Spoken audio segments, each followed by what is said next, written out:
ناظرین محترم، آج کی اس ویڈیو کے اندر ہم بچوں کے متعلق بیان کریں گے کہ بچو کس قسم کا فسادی جانور ہوتا ہے اور یہ انسانوں کی قبریں کیوں کھودتا ہے اور یہ انسانوں کا گوشت کیوں کھاتا ہے، اور اگر کوئی شخص بچو کو اپنے خواب میں دیکھے تو اس کی تعبیر کیا ہوگی، اور قیامت کے دن اللہ تبارک و تعالی حضرت ابراہیم کے والد آزر کو بچو کی شکل میں بدل کر جہنم کے اندر کیوں پھینکیں گے۔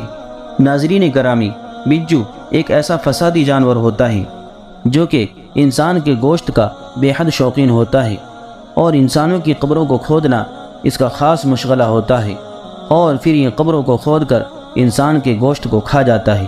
بچو جب کسی انسان کو سوتا ہوا پاتا ہے تو اس کے سر کے نیچے سے زمین کو کھود کر بیٹھ جاتا ہے اور انسان کا ٹیٹوا دبا کر اس کا خون چوس کر انسان کو ہلاک کر دیتا ہے۔ بچو فاسق یعنی بدکار جانور ہوتا ہے، چنانچہ بچو کی قسم کا جب کوئی جانور بچو کے پاس سے گزرتا ہے تو یہ فوراً اس پر چڑھ بیٹھتا ہے، یعنی اس جانور کے ساتھ یہ جفتی کرنے لگتا ہے۔ بچو جب کبھی بکریوں کے ریوڑ میں گھس جاتا ہے تو بکریوں میں یہ تباہی مچا دیتا ہے۔ بھیڑیے کی طرح ایک آدھ بکری کو اٹھا کر بچو نہیں لے جاتا، لیکن جب بھیڑیا اور بچو ایک ساتھ کسی بکریوں کے ریوڑ میں گھس جاتے ہیں تو بکریاں ان دونوں کے شر سے محفوظ رہتی ہیں، کیونکہ بچو اور بھیڑیا آپس میں لڑتے رہتے ہیں اور یہ ایک دوسرے کو بکریوں کے پکڑنے سے روکتے رہتے ہیں۔ اسی وجہ سے بکریاں ان دونوں کے شر سے محفوظ رہتی ہیں، یعنی اگر بکریوں میں بھیڑیا اور بچو دونوں ایک ساتھ آ جائیں تو بکریاں ان دونوں کے شر سے محفوظ رہتی ہیں۔ کہتے ہیں کہ بچو ایک بیوقوف جانور ہوتا ہے۔ ابو عبیدہ معمر بن المثنی رحمۃ اللہ علیہ سے روایت ہے، وہ ایک واقعہ بیان کرتے ہیں کہ چند لوگ گرمیوں کے موسم میں شکار کے لیے نکلے۔ جب وہ شکار کی تلاش میں پھر رہے تھے تو ان کو ایک عام بچو نظر آ گیا۔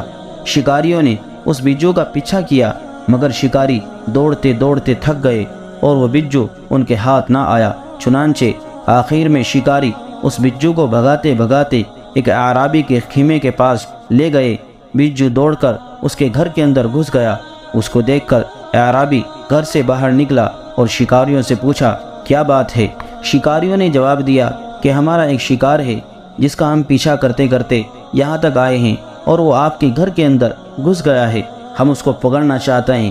یہ سن کر اعرابی بولا، خدا کی قسم، جب تک میرے ہاتھ میں تلوار ہے تم ہرگز اس بچو تک نہیں پہنچ سکتے۔ اعرابی کے چیلنج کو سن کر شکاری بچو کو چھوڑ کر چلے گئے۔ اس کے بعد اعرابی نے اپنی اونٹنی کا دودھ دوہا اور ایک برتن میں دودھ اور ایک برتن میں اس بچو کے لیے پانی رکھا، جو کبھی دودھ کو پیتا کبھی پانی کو پیتا، اور جب یہ بچو سیراب ہو گیا تو ایک کونے میں جا پڑا۔ رات کے وقت جب اعرابی اپنے خیمے میں سو گیا تو بچو نے آ کر اس کا پیٹ پھاڑ ڈالا اور اس کا خون پی لیا، اور جو کچھ اس کے پیٹ میں اعضا تھے وہ سب اس نے کھا لیے اور پھر وہاں سے بھاگ گیا۔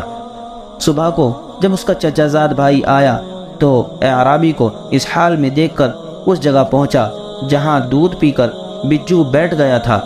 جب اس بچو کو اس کے بھائی نے اس جگہ پر نہ پایا تو سوچا کہ یہ بچو کا ہی کام ہے، چنانچہ وہ تیر اور کمان لے کر نکلا اور اس بچو کو تلاش کر کے اس بچو کو مار ڈالا۔ بچو ایک فسادی جانور ہوتا ہے اور اس سے وفا کی امید نہیں کی جا سکتی۔ ناظرین محترم، صاحب عین الخواص کا کہنا ہے کہ بچو کتے کو ایسے کھینچ لیتا ہے جیسے لوہے کو مقناطیس اپنی طرف کھینچ لیتا ہے۔ چنانچہ اگر کتا چاندنی رات میں کسی چھت یا دیوار وغیرہ پر کھڑا ہوا ہو اور اس کا سایہ زمین پر پڑ رہا ہو تو اگر بچو کا قدم اس کے سائے کے اوپر پڑ جائے تو کتا فوراً نیچے گر جاتا ہے اور پھر بچو اس کو کھا لیتا ہے۔ ناظرین محترم، اگر کوئی شخص بچو کو اپنے خواب میں دیکھے تو اس کی تعبیر یہ ہے، بچو کا خواب میں دیکھنا کشف اسرار اور بیکار اور بیہودہ کاموں میں پڑنے کی پہچان ہے۔ بعض اوقات بچو کو خواب میں دیکھنا کسی ہیجڑے پر دلالت کرتا ہے، کبھی اس سے ظالم اور دھوکے باز دشمن بھی مراد ہوتا ہے، اور کبھی بد اصل اور بدصورت عورت بھی مراد ہوتی ہے، اور کبھی کبھار جادوگر عورت مراد ہوتی ہے۔ بعض اہل علم بچو سے خواب میں دھوکہ دہی بھی مراد لیتے ہیں۔ شخص خواب میں بچو پر سوار ہو جائے تو اس کو سلطنت حاصل ہوگی، واللہ اعلم۔ ناظرین محترم، قیامت کے دن اللہ تبارک و تعالی حضرت ابراہیم علیہ السلام کے والد آزر کو بچو کی شکل میں بدل کر جہنم میں کیوں پھینکے گا؟ امام بخاری نے مناقب انبیاء میں حضرت ابو ہریرہ رضی اللہ تعالی عنہ سے یہ حدیث نقل کی ہے۔ نبی کریم صلی اللہ علیہ وسلم نے فرمایا کہ قیامت کے دن حضرت ابراہیم علیہ السلام کی اپنے باپ آزر سے ملاقات اس حال میں ہوگی کہ آزر کا چہرہ غبار آلود ہوگا۔ حضرت ابراہیم علیہ السلام اپنے والد سے کہیں گے کہ کیا میں تم کو نہیں کہتا تھا کہ میرے خلاف نہ چلو اور میرا کہنا مانو؟ آزر کہیں گے کہ آج کے دن میں تیرا کہنا بھی مانوں گا اور تیری بات بھی مانوں گا۔ اس پر حضرت ابراہیم علیہ السلام اپنے رب سے عرض کریں گے کہ میرے رب، تو نے مجھ سے وعدہ فرمایا تھا کہ قیامت کے دن تو مجھ کو رسوا نہیں کرے گا۔ آج اس سے بڑھ کر اور کیا رسوائی ہوگی کہ میرا باپ دوزخ میں جائے گا؟ اللہ تبارک و تعالیٰ فرمائیں گے کہ میں نے کافرین پر جنت کو حرام کر رکھا ہے۔ پھر اللہ تبارک و تعالیٰ حضرت ابراہیم علیہ السلام سے فرمائیں گے کہ ابراہیم دیکھو تمہارے پاؤں کے نیچے کیا چیز ہے۔ چنانچہ حضرت ابراہیم علیہ السلام دیکھیں گے تو معلوم ہوگا کہ خون آلود بجو پڑا ہوا ہے۔ حضرت ابراہیم علیہ السلام بجو کی ٹانگیں پکڑ کر اس کو دوزخ میں ڈال دیں گے۔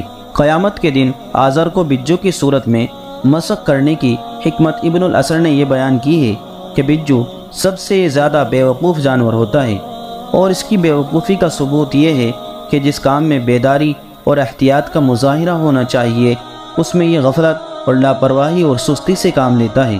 اسی وجہ سے حضرت علی کرم اللہ وجہہ نے فرمایا تھا کہ میں کفتار یعنی بجو کی مانند نہیں ہوں، چونکہ بجو ہلکی سی آہٹ سن کر اپنے بل سے باہر نکل آتا ہے اور بجو شکار ہو جاتا ہے، یعنی بہت آسانی سے شکار ہو جاتا ہے۔ اور چونکہ آزر نے بھی ایسے شخص کو جو دنیا میں اس کا سب سے زیادہ شفیق تھا، یعنی دنیا میں حضرت ابراہیم علیہ السلام کی نصیحت کو ٹھکرا کر اور اپنے سب سے بڑے دشمن یعنی شیطان کے ذریعے سے شکار ہو گئے تھے، لہٰذا وہ بیوقوف بجو کے مشابہ ہو گئے۔ شکاری لوگ جب بجو کے شکار کا ارادہ کرتے ہیں تو اس کے بل میں پتھر وغیرہ پھینک دیتے ہیں۔ بجو یہ سمجھ کر کہ کوئی شکار آیا ہے اس کو پکڑنے کے لیے باہر نکل آتا ہے اور بجو خود شکار ہو جاتا ہے۔ ہماری اس ویڈیو کو لائک اور شیئر کریں۔ جزاک اللہ، شکریہ۔